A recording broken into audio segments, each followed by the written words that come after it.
So, we, the benevolent British Empire, have decided to help the Zulus with some land management. By, you know, taking their land, and they've got a bit angry, having slaughtered 1,800 of our compatriots at Ishandwana. They've now come for our post at Rorke's Drift. Swedish missionary that also doubles as a British field hospital. Here I am, Gonville Bromhead, and 150 men to hold fast against the Zulu onslaught. Can we do it? So our guys are rocking the Martini Henry. I have a Weber, I think it is, pistol, which is okay, but it takes 2 shots to put someone down, especially if you can actually hit them. It takes even more. Right, there you go, I helped that guy. See, I'm knocking them down, but I'm not killing them. There you go, second shot does it. Let's get it reloaded. Shit, someone put that guy out. Thank you very much. And there's more on the way here. Let's take them out. Let's not get too excited. Beautiful. Let's get reloaded. Let's check how we're getting on. We seem a bit undefended over here. Colour Sergeant Bourne. Defend over here. Thank you very much. The actual numbers of the battle, 150 British soldiers and a few colonial troops chucked in there as well, versus 4,000 Zulus. I mean, yeah, in theory, the British should have got their asses handed to them, but they didn't. What was the reason they didn't? Well, it could be bad management or battle tactics on the Zulus' part, or...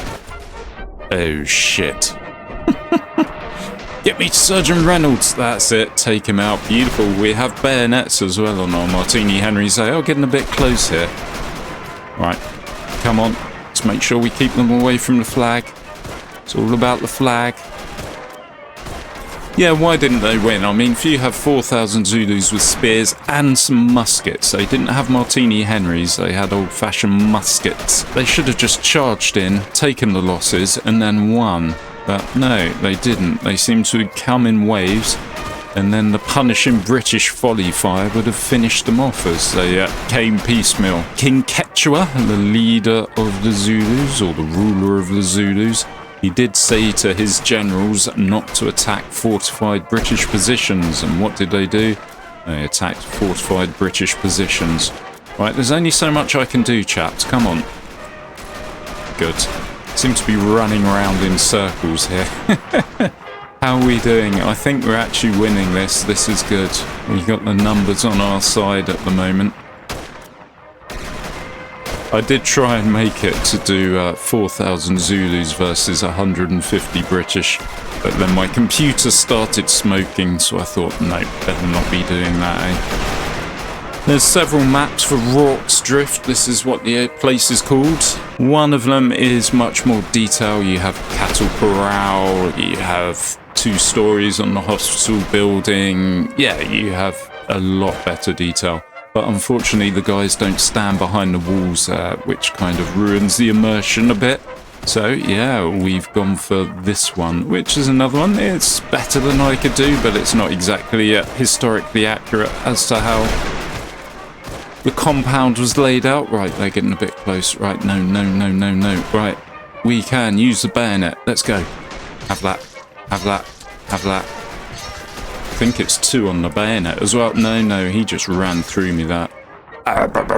Get me to Surgeon Reynolds. I'm going to be back in the fight. So the commanding officer was John Chard. He was Royal Engineers, I believe. He was there to build a bridge across a river, which doesn't appear in this map.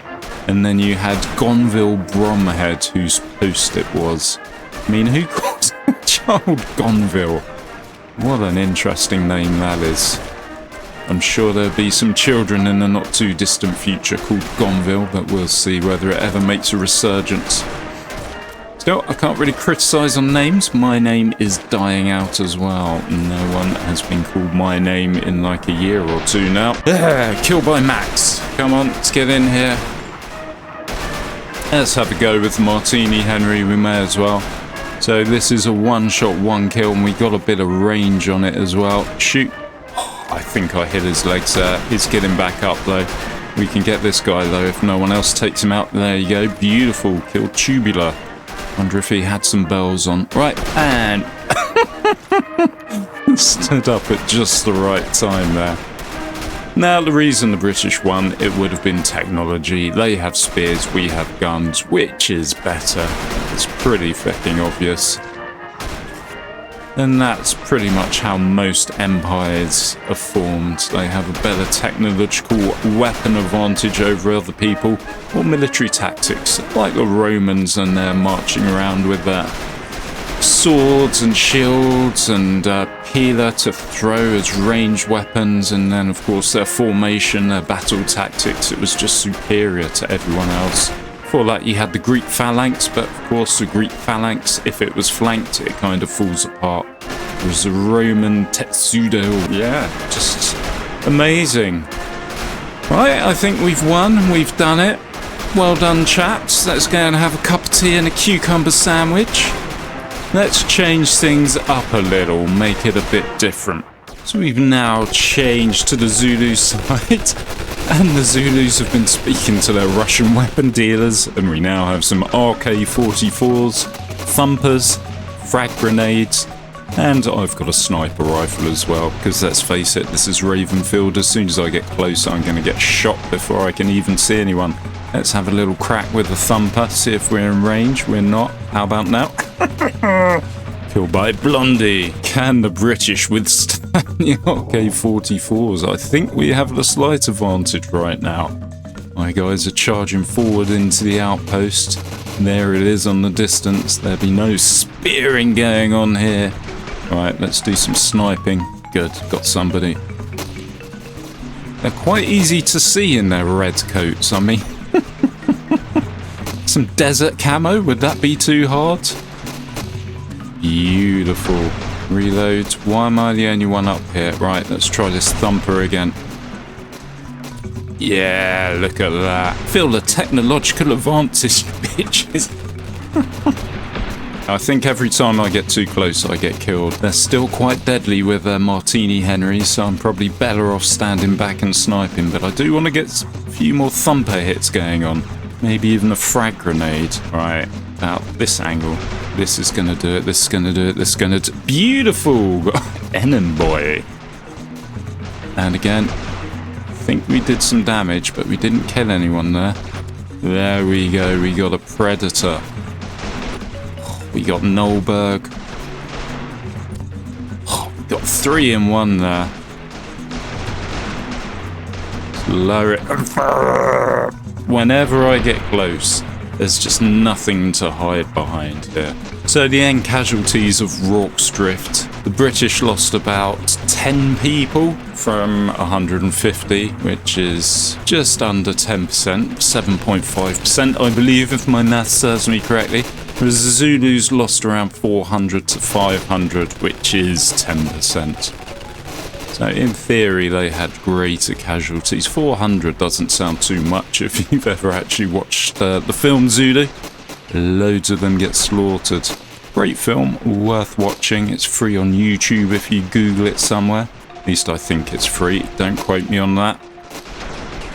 We're closing in and we got some guys in front of us, so maybe, just maybe, I won't get shot now. He says... Okay, they've abandoned their barricades. They've come out to meet us. There you have it. We won. I think I'm going to leave it here. Thank you very much for watching. Drop me a comment. Let me know what mods you think I should do or what battles you think I should do. And drop me a like and subscription if you haven't already. Bye-bye.